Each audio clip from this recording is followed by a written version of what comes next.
Aujourd'hui, nous abordons pratiquement le dernier des éléments que Pierre a énumérés en 2 Pierre 1er, paragraphes 5 et 6. Pierre a dit, à côté de la foi qui vous concerne, à côté de l'évangile, ajoutez la vertu, c'est-à-dire la bonne conduite. À côté de la bonne conduite, ajoutez la connaissance. La connaissance concernant Dieu. Il a dit également, à côté de la connaissance, il faut ajouter la tempérance, c'est-à-dire la maîtrise de soi, la modération, le contrôle qu'on doit avoir face au péché, face au plaisir charnel. Il a poursuivi en disant qu'à côté de la tempérance, il faut ajouter la révérence. La révérence concernant Dieu, la révérence envers Dieu, c'est-à-dire la façon dont on se présente, dont on se comporte devant Dieu par rapport à sa majesté. Et par rapport à la révérence, après la révérence, il faut faire preuve d'amitié. Il faut ajouter l'amitié fraternelle. Nous voyons le mot Philadelphian, ten Philadelphian, accusatif singulier de Philadelphia, composé de Philos, ami, et Adelphos, frère. Donc, l'apôtre encourage les frères, les membres de l'Église à se lier d'amitié, à avoir entre eux un sentiment, une relation amicale qui leur permettent de rester ensemble et d'avoir l'harmonie entre eux. Parce que lorsqu'il y a une relation d'amitié entre deux frères, bien, il n'y aura pas de place pour la médisance. Il n'y aura pas de place pour les mauvaises choses. À côté de l'amitié que nous avons vu la fois dernière, bien, l'apôtre a mentionné l'amour. C'est le dernier de la liste. Donc, nous vous rappelons, chers amis, que nous avons passé en revue les éléments nécessaires permettant de participer à la nature divine. Parce que Pierre a fait l'énumération de ces éléments pour nous permettre de savoir comment participer à la nature divine. Maintenant, participer, c'est quoi? Quelqu'un, un écrivain français, a dit que participer, c'est l'union de la partie autour d'un être fini à ce qui le dépasse, voire à l'infini. Donc, la participation à la nature divine n'est autre que notre présence en tant qu'être fini, en tant qu'être humain. Notre nature est charnelle, mais nous participons par l'union, nous participons à la nature divine parce que Dieu, sa nature, est spirituelle. Donc, il ne parle pas d'unité parce que nous ne sommes pas de même nature, mais il parle d'union. L'union, c'est un rassemblement d'éléments qui conservent leur nature, mais qui convergent vers un point commun. Donc, c'est en ce sens que nous autres chrétiens, nous participons à la nature divine, par le biais de l'évangile que nous avons reçu, les 4 éléments qui a fait de nous, qui nous a transformés en une nouvelle créature. Donc, chers amis, il ne faut pas oublier que c'est par notre âme que nous rendons grâce à Dieu, que nous rendons gloire, que nous adorons Dieu. C'est notre âme qui s'élève au trône divin. Donc, il est important de comprendre cela parce que Dieu est esprit. C'est pourquoi nous n'avons pas besoin de représentation physique lorsque nous adorons Dieu. Parce que Dieu est à l'intérieur de chacun de nous. Il vit en nous parce que Dieu est esprit. En Psaume 103, le premier paragraphe, David a dit « Mon âme bénit Yahweh, que tout ce qui est en moi bénisse son Saint-Nom. » Donc nous louons Yahweh, nous adorons Yahweh par le biais de notre âme, qui est notre substance vitale qui nous permet d'exister. Parce que l'âme, c'est la résultante du contact du souffle de Dieu avec la matière. La dernière fois, chers amis, nous vous rappelons que nous sommes en 2 Pierre 1er, paragraphes 5 et 6. La dernière fois, nous avions parlé de la persévérance, qui est un élément indispensable au salut du croyant. En Marc 13, le Christ a dit, « Celui qui persévérera jusqu'à la fin sera sauvé. » Donc, il n'y a aucune récompense pour la personne qui abandonne la course en cours de route. Pour la personne qui ne franchit pas la ligne d'arrivée, il n'y a pas de récompense. La vie chrétienne est un marathon. Est un marathon qui exige beaucoup de patience, beaucoup d'endurance. Parce que la ligne d'arrivée, elle n'est pas proche. La ligne d'arrivée est très loin. Et chaque personne a sa propre expérience dans ce marathon. Il y a des gens qui vont arriver très vite. Leur vie vont être courtes sur la terre. Il y a d'autres qui vont prendre du temps pour atteindre la ligne d'arrivée. Mais ce qui est sûr, nous atteindrons tous la ligne d'arrivée un jour ou l'autre sur cette terre. Et cette ligne d'arrivée n'est autre que la mort du corps. Et lorsque la mort arrive, nous devons être prêts pour que notre âme puisse avoir la récompense que le Seigneur a promise. Donc, chers amis, la vie chrétienne est un marathon. Donc, tout autant que vous êtes dans la course, dans ce marathon, vous devez rester sur le chemin. Parce que si vous abandonnez, vous n'aurez pas de récompense. Nous devons donc faire preuve de ténacité, faire preuve de persévérance. Accepter l'évangile est une chose, mais persévérer dans le suivi de l'évangile, dans l'enseignement des apôtres, en est une autre. Et c'est la plus difficile de la vie chrétienne, c'est la persévérance. Accepter l'évangile n'est rien, on le fait dans quelques minutes. On entend l'évangile, on se fait baptiser, c'est fini. Mais le plus dur, le plus difficile, c'est de rester dans la persévérance jusqu'à la fin. Dans notre dernière intervention, nous avions également mentionné la révérence. La révérence qui a un profond respect, mais de crainte que nous manifestons pour Dieu. C'est par révérence que nous ne faisons pas tout ce que nous voulons. C'est par révérence que nous refusons de faire certaines choses qui sont contraires à la volonté de Dieu. Et que nous savons, même si Dieu ne nous voit pas physiquement, nous ne voyons pas Dieu devant nous, mais nous sommes sûrs et certains que son regard est fixé sur nous, peu importe le lieu où nous nous trouvons. Donc nous devons nous comporter en révérence. Nous devons toujours marcher en révérence devant Dieu, peu importe où nous nous trouvons. Parce que Dieu est omniprésent. Nous avions également insisté la fois dernière sur l'amitié. Donc les frères doivent développer entre eux des relations amicales. Pour cela, il faut se débarrasser de l'hypocrisie. C'est important parce qu'on ne peut pas être ami si on n'est pas sincère. Si on ne se débarrasse pas de la médisance, de l'hypocrisie, des choses qui constituent des barrières infranchissables à une bonne et franche amitié. On ne peut pas être ami si on ne peut pas vous faire confiance. Si on a un ami, c'est quelqu'un en qui on doit avoir confiance. Je ne devrais pas avoir des doutes sur votre loyauté en tant qu'ami. S'il y a quelque chose qui se passe entre nous, on est amis, on doit discuter. Mais vous ne devez pas attendre que j'ai le dos tourné pour parler dans mon dos. Ce n'est pas une bonne amitié. La sincérité, la loyauté, ce sont des qualités qui doivent être présentes dans une amitié. On ne peut pas être ami si vous parlez dans le dos des autres.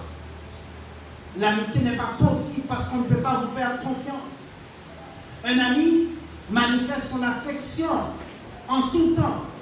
Il supporte son ami. Un frère doit aussi se comporter de cette manière. Un frère ne doit pas s'amuser à parler mal dans le dos de son frère. Une sœur ne doit pas s'amuser à parler mal de son frère, de sa sœur.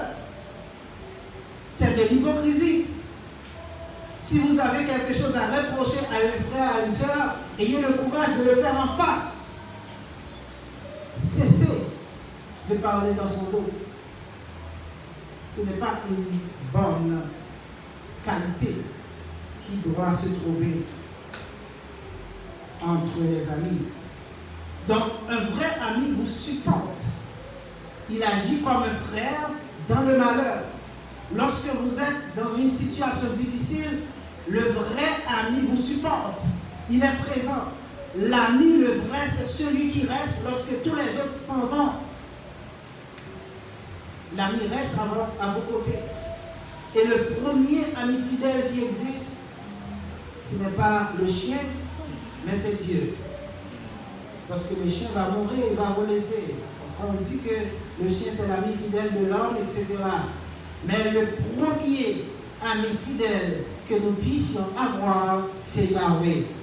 Parce que Yahweh, il est avec nous tous les jours. Il ne va jamais nous trahir. Il ne va jamais parler dans notre dos. Il ne va jamais nous abandonner. Il ne va jamais nous laisser dans une situation lorsque nous avons besoin d'aide. Il va être toujours là avec nous et surtout lorsque nous ne savons même pas s'il est présent, il est là avec nous. Il y a une anecdote d'un monsieur qui marchait sur le sable. Il voyait comme le film de sa vie qui se déroulait et il voyait plusieurs traces de pas dans le sable. En fait, c'était ses 2 pieds plus les 2 pieds de Dieu qui marchaient à sa suite, qui le protégeaient. Et dans ces moments-là, tout allait bien dans sa vie. Mais il s'est rendu compte qu'à une certaine période, il n'a remarqué qu'une seule empreinte de pas. Mais il s'est rendu compte également que c'est le moment le plus difficile de son existence. Et puis il a dit, Seigneur, pourquoi, lorsque j'avais beaucoup plus besoin de toi, eh bien, tu m'as laissé. Je vois seulement 2 pas sur le sable, je ne vois pas 4. Et dans l'anecdote, le Seigneur aurait répondu, mon enfant, tu te trompes grandement parce que lorsque tu voyais seulement 2 pas sur le sable, c'est parce que moi je te portais sur mon dos. La morale de cette anecdote, c'est que dans les moments difficiles, Dieu est toujours présent et dans ces moments-là, il nous transporte, il nous protège afin que rien ne nous arrive. Amen. Lorsque nous paniquons dans les moments difficiles, c'est parce que nous n'avons pas conscience de la grandeur, de la foi, de la grandeur de l'amour que Dieu manifeste pour nous. Il est toujours là pour nous protéger. Il est toujours là pour nous sortir des moments, des périodes difficiles. C'est le seul ami qui va rester avec nous lorsque tous les autres vont partir le jour de notre mort. À votre mort, tous les gens, ils vont arriver au cimetière et ils vont vous laisser dans un trou. Mais le Seigneur sera toujours avec vous dans le séjour des morts. Il ne vous abandonnera jamais. C'est le seul ami fidèle qui puisse exister, qui va être là éternellement avec vous. Et nous devons regarder cette image. Nous devons prendre cette figure comme exemple pour que nous puissions, entre frères, partager aussi des sentiments d'amitié. Pour que nous puissions avoir la sincérité entre nous. Pour pouvoir vivre entre frères. Parce qu'on ne peut pas vivre si on n'a pas une bonne relation amicale entre nous. Il n'y aura pas de bonheur entre nous, de la joie, si on ne travaille pas à nous changer. Chers amis, le vrai ami, c'est quelqu'un qui favorise la paix, qui favorise l'unité. Le vrai ami, c'est quelqu'un qui favorise l'harmonie, qui ne provoque pas la division. Et lorsque nous regardons dans le livre de Proverbes de Salomon, nous voyons en Proverbe 17, 17 que nous avons déjà mentionné, il dit L'ami aime en tout temps dans le malheur, il se montre un frère. Quelqu'un qui est ton ami, c'est quelqu'un qui est présent pour toi lorsque tu es dans un moment difficile, lorsque tu as des problèmes. Il te supporte. C'est quelqu'un qui croit à ton innocence lorsque tout le monde croit à ta culpabilité. C'est quelqu'un qui donne toujours une confiance en toi et qui te supporte sans intérêt mesquin. En Proverbe 16, paragraphe 28, Salomon a encore dit: l'homme pervers excite des querelles et le rapporteur divise les amis. Donc quelqu'un qui rapporte, quelqu'un qui vient raconter ou dire voilà ce que un tel a dit à propos de vous, au sujet de vous, mais ce n'est pas un bon ami. Parce que l'ami ne divise pas. L'ami favorise l'harmonie. L'ami ne provoque pas, n'excite pas des querelles. L'ami, il favorise l'unité entre tout le monde.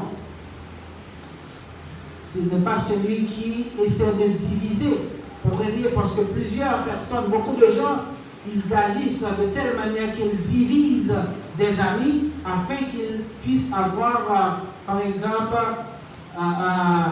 la meilleure attention possible pour être la personne, pour avoir l'exclusivité, etc. Il ne faut pas se laisser prendre dans le piège du diable, parce que le diable se sert de n'importe qui autour de nous pour nous attirer dans son filet.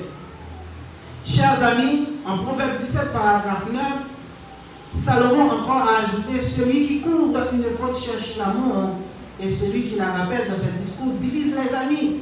Lorsqu'il y a quelque chose qui arrive, le pardon est de mise entre amis. Nous devons nous pardonner mutuellement pour pouvoir continuer. Si vous n'avez pas la capacité de vous pardonner mutuellement, vous n'aurez jamais d'amis dans votre vie. Parce que tous ont péché et sont privés de la gloire de Dieu. À un moment ou à un autre, votre ami va faire quelque chose qui ne va pas vous plaire. Et à ce moment-là, vous devez faire passer l'amitié au-dessus de cette faute et dire: je vous pardonne, en souhaitant que ça ne se reproduise plus. Mais il faut avoir le courage de pardonner pour avancer. Parce que si vous ne pardonnez pas, vous ne pourrez pas avancer. Le pardon, c'est important, c'est indispensable au progrès. Si vous ne pardonnez pas, vous ne progresserez pas. Parce qu'il faut laisser en arrière les fautes pour avancer vers une meilleure vie. Il est important, et à travers l'amitié, c'est important que nous devons marcher dans cette idée de pardon mutuel. Parce que nous autres aussi, nous faisons ce qui est mal à d'autres personnes.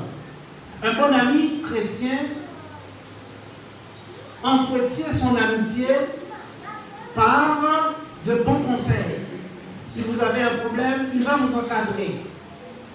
Et pour garder son amitié aussi, il va prouver son amour, son attachement à son ami en lui offrant de petits cadeaux. Le sentiment de l'amitié est toujours accompagné du verbe donner. On ne peut pas être ami sans jamais expérimenter le verbe donner. Parce que l'amitié est très étroitement liée à l'amour. Nous aimons nos amis. J'aime mes amis. Si vous n'aimez pas quelqu'un, vous ne pourrez pas être ami avec cette personne-là. On n'est pas ami avec nos ennemis. On est ami avec des gens que nous aimons. Des gens en qui nous nous voyons, nous nous retrouvons. Donc c'est important, chers amis, parce que l'amour et l'amitié sont les deux sentiments intimement liés qui, en quelque sorte, de loin, représentent tout ce qui est bon, tout ce qui est bien dans la nature humaine. C'est à travers l'amitié et l'amour que nous allons expérimenter le vrai bonheur. Si quelqu'un n'a pas d'amour dans son cœur pour ses semblables, c'est quelqu'un qui vit en marge du bonheur, qui n'aura jamais de bonheur dans sa vie. Peu importe ce que vous possédez, vous avez besoin d'aimer quelqu'un, vous avez besoin d'être aimé pour être bien. Chers amis, quand vous aimez, mais vous donnez. Vous vous donnez et vous donnez d'autres choses. Jean 3,16. Car Dieu a tant aimé la race humaine qu'il a donné son Fils unique, afin que quiconque croit en lui ait la vie éternelle. L'amour est le sentiment ultime.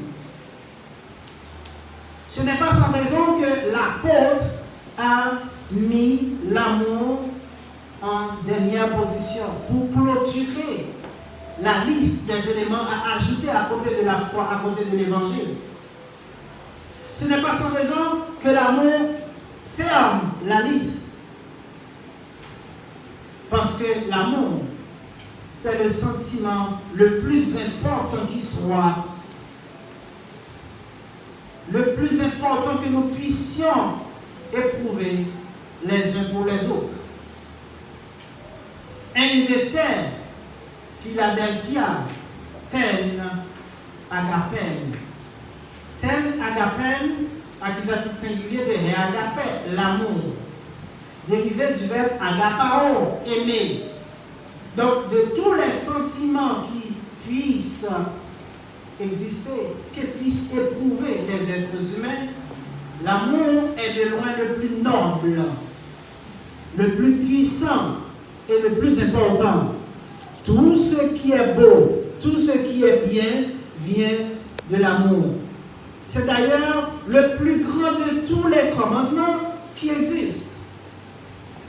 En effet, en Matthieu 22, si vous regardez au paragraphe 36, vous allez voir un pharisien, docteur de la loi, qui s'approche auprès de Jésus pour lui poser une question, mais dans le but de l'éprouver, pour l'embarrasser, parce qu'il pensait que Jésus n'était pas à même de répondre à son interrogation. Et il a dit, Maître, quel est le plus grand commandement de la loi? Or, dans sa tête, docteur de la loi, il sait qu'il n'y a pas un commandement qui soit plus grand qu'un autre, que tous les commandements sont égaux. Parce que si on pêche contre un seul commandement et qu'on observe 10 autres, eh bien, vous êtes quand même coupable de toute la loi. Donc, il voulait piéger le Christ. Et Jésus, Dieu qu'il est, il connaît déjà le cœur de tout le monde, bien avant que vous ayez ouvert la bouche, il sait ce que vous allez dire.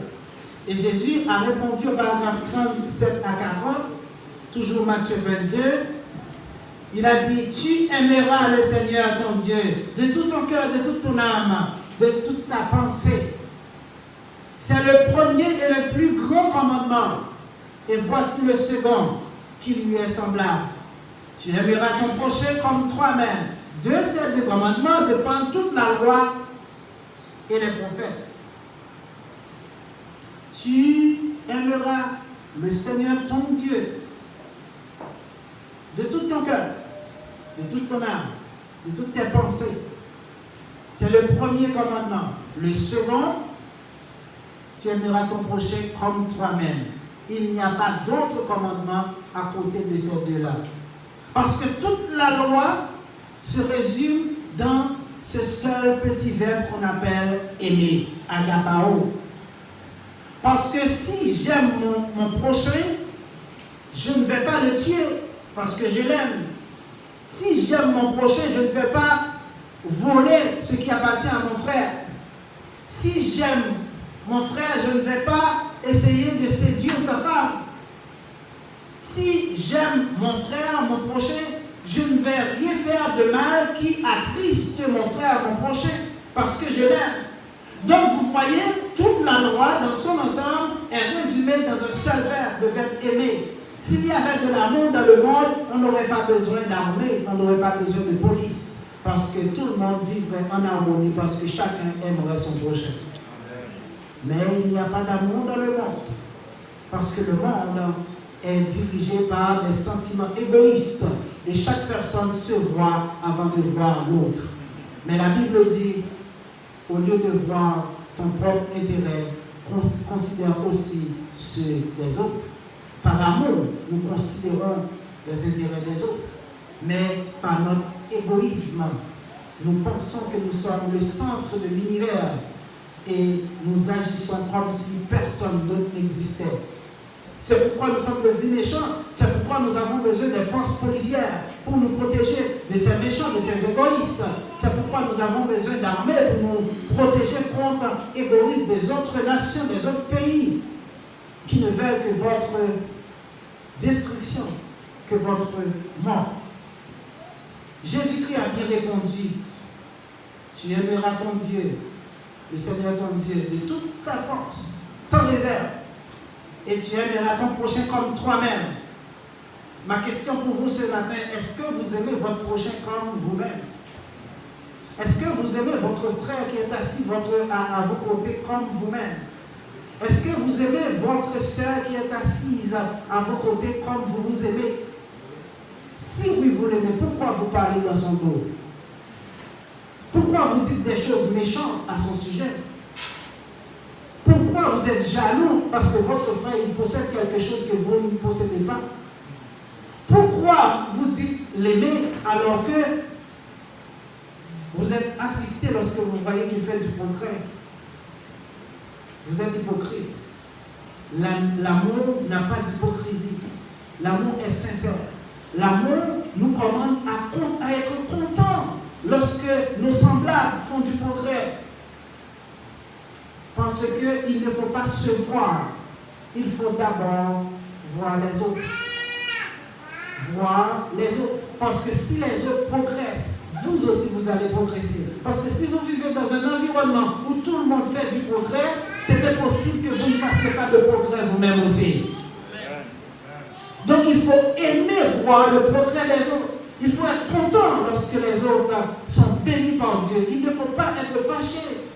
Parce que la bénédiction que Dieu répand sur les autres peuvent être répandues également sur nous indirectement. Si vous vivez dans une société où vous êtes la seule personne à posséder, à avoir de la connaissance ou à posséder des richesses, est-ce que vous allez vous sentir bien? Il y a des gens qui se sentiraient bien parce que ces gens-là allaient attirer toute l'attention vers eux parce que ce sont des mégalomanes, des égoïstes. Mais vous n'allez pas être bien.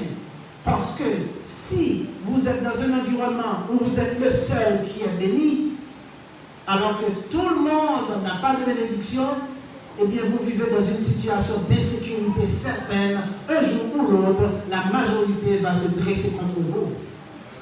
Mais si tout le monde est béni au même niveau, vous n'avez pas besoin d'avoir de crainte. Parce que si le voisin qui est à côté de moi, il possède la même chose que moi, est-ce que le voisin va voler ce que j'ai? Non. Si le voisin à côté de moi, il a la même vie, les mêmes richesses que moi, est-ce que je ai peur de ce voisin-là? Mais non. Parce qu'il ne va pas convoiter ce que j'ai, parce qu'il l'a déjà. Donc nous devons être contents lorsque nous avons auprès de nous des gens qui sont bénis. Lorsque Dieu bénisse les gens, il faut être content. Nous ne devons pas être fâchés. Nous ne devons pas être jaloux. Nous devons aimer les autres. L'amour, c'est le seul sentiment qui puisse exister pour permettre au monde d'avoir l'harmonie. Mais il n'y a pas d'amour dans le monde. C'est pourquoi il y a tant de problèmes dans le monde. L'amour nous pousse à faire du bien. Lorsque nous avons de quoi subvenir à nos besoins et d'aider les autres, que nous voyons des gens dans le besoin, nous les aidons, c'est par amour que nous le faisons. S'il y avait beaucoup plus d'amour dans le monde, il y aurait beaucoup moins de gens dans le besoin parce qu'il y a quand même assez de richesse dans ce monde pour que tout le monde puisse vivre. Mais il y a des gens qui accaparent la majorité de la richesse de ce monde et laissent les autres dans le malheur. Mais au dernier jour, à quoi vous servira votre richesse? Une seule chose restera éternellement, c'est la parole de Dieu. Tout sur terre passera un jour ou l'autre. Il faut le comprendre. Chers amis, mais nous devons comprendre que l'amour dont on parle ici n'est pas nécessairement l'amour qui concerne le monde entier, parce qu'il y a plusieurs niveaux dans l'amour, il y a plusieurs facettes dans l'amour. Nous pouvons aimer les animaux, nous pouvons aimer les arbres, nous pouvons aimer la nature, nous pouvons aimer une maison, une voiture. Il y a différents niveaux d'amour. Nous pouvons aimer les êtres humains, nous pouvons aimer tout ce qui existe. Mais l'amour qui est ici, c'est l'amour suprême, agapé. Et cet amour se manifeste entre les humains et envers Dieu. Aimer Dieu et nos semblables, c'est le plus grand commandement qui existe, l'amour. Il n'y a rien qui puisse être comparé à l'amour, mes chers frères et sœurs. Notre vie, qu'elle soit biologique ou spirituelle, a pris naissance à partir de l'amour. C'est par amour que nous sommes sur terre aujourd'hui, que nous existons. En effet, sur le plan physique, sur le plan biologique, c'est un homme qui s'est mis avec une femme. Et les deux ont développé un sentiment d'amour entre eux et ont donné naissance à une nouvelle personne, un nouvel être, un enfant. Donc le sentiment qui a uni cet homme et cette femme, les deux personnes de sexe opposé pour faire un nouvel enfant, c'est le sentiment d'amour. Ce n'est pas par haine qu'un homme va vers une femme pour l'épouser. C'est parce que cet homme hait la femme, mais c'est parce qu'il l'aime. C'est l'amour. Donc l'amour, c'est ce qui est à la base de l'humanité, de la vie humaine. Et cet amour doit être le ciment qui solidifie la relation dans la famille. Le mari doit aimer sa femme. La femme doit aimer son mari. Les parents doivent aimer leurs enfants. Les enfants doivent aimer leurs parents. Cet amour doit se manifester sous plusieurs formes dans la famille. Et il doit être présent, omniprésent dans toutes les relations qui régissent la famille. Parce que s'il n'y a pas d'amour dans la famille ne pourra pas rester unie. L'amour, la famille ne pourra pas progresser. Donc il est important pour que la famille puisse continuer à subsister. Il faut que l'amour soit présent au milieu de cette famille-là. Chers amis, s'il n'y a pas d'amour, la famille est appelée à disparaître, à se dissocier. Le mari va se séparer de sa femme. La femme va se séparer de son mari. Mais lorsqu'il y a l'amour, même s'il y a des difficultés, le mari et la femme vont chercher un terrain d'entente pour continuer à vivre parce qu'ils s'aiment mutuellement. Donc lorsqu'il y a échec dans un mariage, c'est parce que l'amour est absent. Mais lorsque l'amour est présent, peu importe l'énormité des difficultés que nous traversons, nous allons quand même pouvoir les surmonter parce que l'amour est présent au milieu de nous. De même, sur le plan spirituel, la famille divine ne fait pas exception à cette règle. C'est encore par amour que nous existons. C'est encore par amour que l'Église a pris naissance. Dieu, par amour, a pris un décret en Psaume 7 a fait de sa parole un fils. Et ce fils, par amour, a donné sa vie à la croix pour verser son sang, afin de créer les 4 éléments de l'Évangile. Il est mort, il est enseveli, il est ressuscité, il est apparu à ses faces. Il a subi toutes sortes d'humiliations par amour pour nous. Il a pris sur lui, par amour, tous nos péchés, toutes nos fautes, et il nous a donné la vie.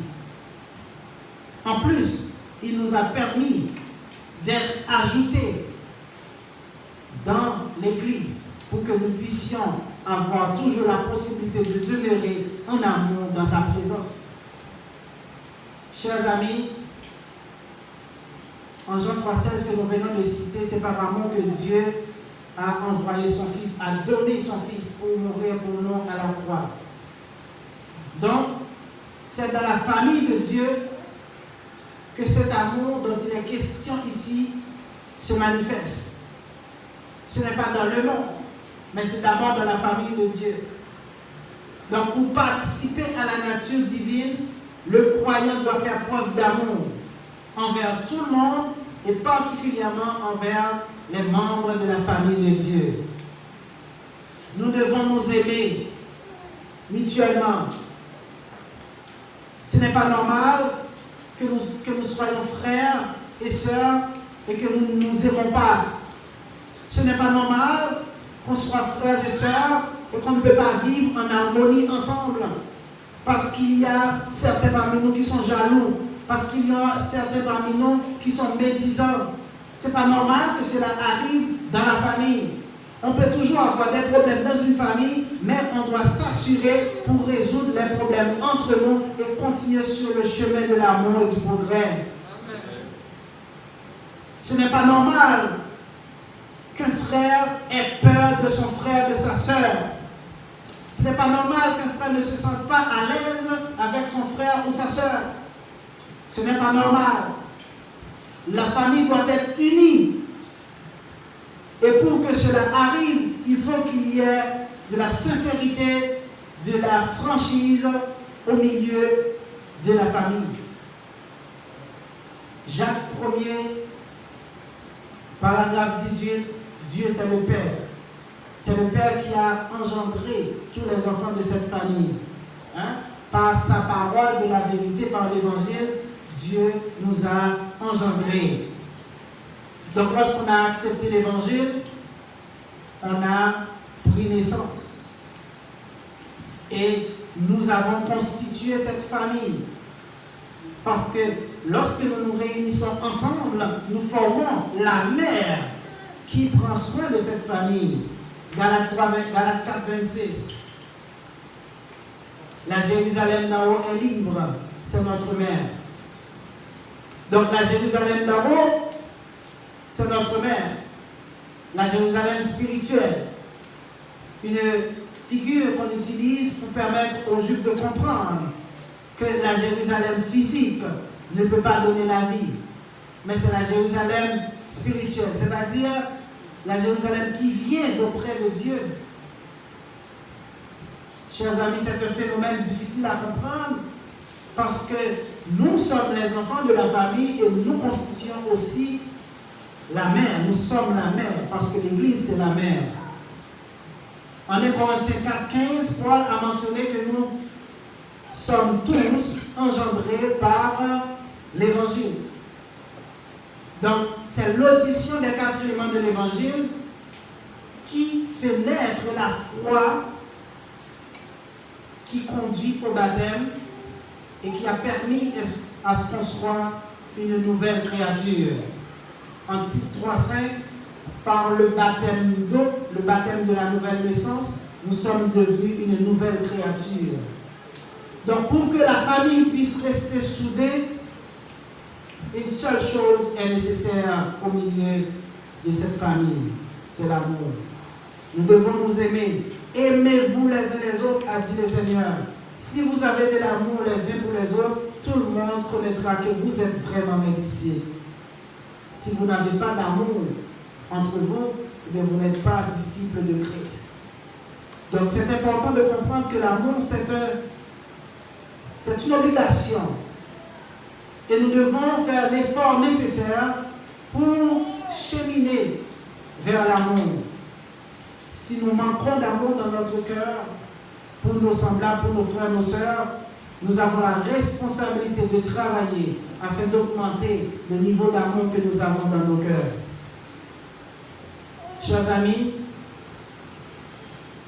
il faut comprendre que servir Dieu, c'est quelque chose de très difficile. Et c'est chaque jour de notre vie, nous devons faire l'effort nécessaire pour avancer plus près de Dieu. Aujourd'hui, vous avez entendu la nécessité de pratiquer l'amour entre nous. Et c'est votre devoir pour cette semaine.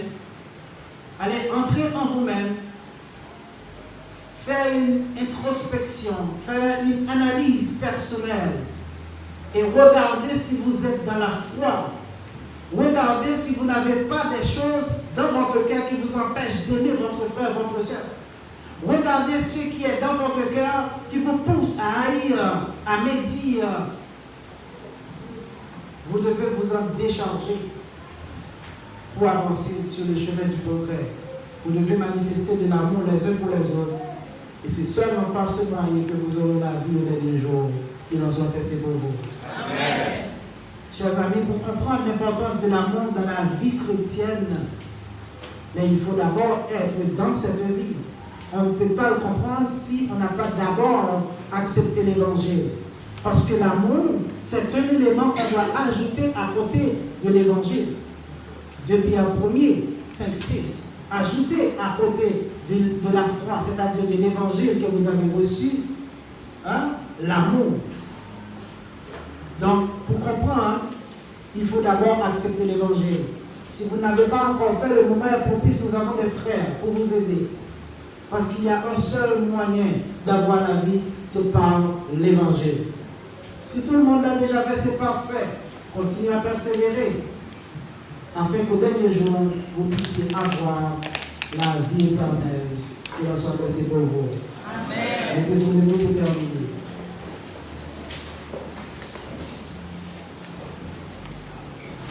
Yahweh des cieux, Dieu